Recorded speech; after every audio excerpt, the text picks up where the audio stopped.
తుని పట్టణంలో 1 నుంచి 5 వార్డుల ప్రజలు సారాపై ధ్వజమెత్తారు. ఇంకెన్ని కుటుంబాలు దిక్కులేని కుటుంబాలుగా చేస్తారు మహాప్రభు అంటూ నినాదాలు చేస్తూ ఎక్సైజ్ కార్యాలయం వద్ద మహిళలు నిరసన తెలిపారు. తక్షణం సారా అరికట్టాలంటూ ప్లాకార్డులతో మహిళలు పెద్ద ఎత్తున నిరసన తెలియజేశారు. ఈ కార్యక్రమానికి వైఎస్ఆర్ కాంగ్రెస్ పార్టీ నియోజకవర్గ యువత అధ్యక్షులు ఏలూరి బాలు సైతం మద్దతు తెలిపారు. పార్టీలకు అతీతంగా సారా ఉద్యమానికి పూర్తి మద్దతు తెలుపుతున్నట్లు పేర్కొన్నారు.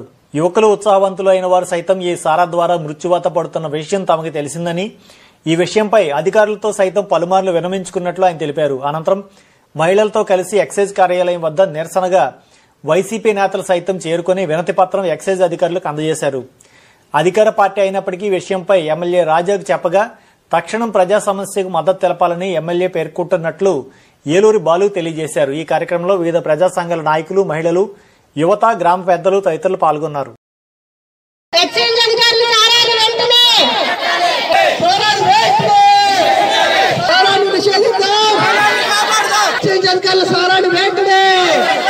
మీకు మద్దతు ఇవ్వడానికి వచ్చాము. దీనికి రాజకీయానికి ఏమీ సంబంధం లేదు. ఈ సారా గురించి చాలా మరి ముఖ్యంగా ఒక 2 సంవత్సరాల నుంచి కూడా దీనిపై అధికారులని నిలదీసిన సంఘటనలు జరిగినాయి. కానీ అయినా కూడా అధికారుల్లో ఎలాంటి మార్పు రాలేదు.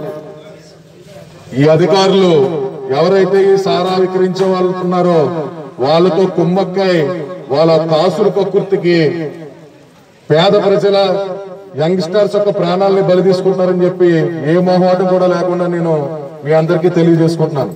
ఈ సారాని చివరి బొట్టు వరకు నిర్మూలించేగా ఉద్యమంలో మీరు అందరూ తీసుకెళ్తారని చెప్పి ఇక్కడ ఉన్న మహిళలకి, యంగ్స్టర్స్ అందరికీ కూడా నేను సవీరంగా వేడుకుంటున్నాను. గేట్ అవతల ఉన్న వార్డుల్లో యంగ్స్టర్స్ 25 ఏళ్ళు 30 ఏళ్ళలో ఉన్న యంగ్స్టర్స్ చనిపోయారని చెప్పి ఫేస్బుక్ లో చూసి అక్కడ ఉన్న సోదరులందరినీ అడిగితే కారణం సారా.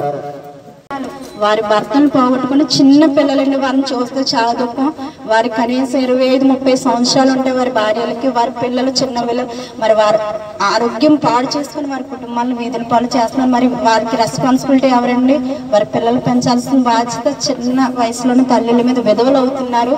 మరి కాబట్టి ఈ మధ్యాన్ని ఎక్సైజ్ అధికారులు అరికట్టాలని మరి ఎన్నో కుటుంబాలు, ప్రతి ఒక్క కుటుంబంలో ఒక మద్యానికి గురయ్యి వయసుతో పని లేకుండా చిన్న పెద్ద మొదలుకొని వారి ఆరోగ్యాలు పాడు చేసుకుంటూ కిడ్నీ ఫెయిల్ అయ్యి వారు అనేక ఇబ్బందులు పడి వారి కుటుంబాన్ని ఈరోజు రోడ్డు మీద పడేస్తారని. కాబట్టి ఎవ్వరు ఇలాంటి మద్యానికి లోను అవ్వకుండా వారి కుటుంబాలు ఒక్కసారి ఆలోచించాలని, మరి ముఖ్యంగా ఈ నాటు సారా మరి తక్కువగా వస్తుందని 20-30 రూపాయల కోసం వారి తాగేసి వారి కుటుంబాలు ఈదుల పాలు వ్యక్తి తాగితే మొత్తం ఫ్యామిలీ రోడ్డు మీద పడే స్థితి అనమాట.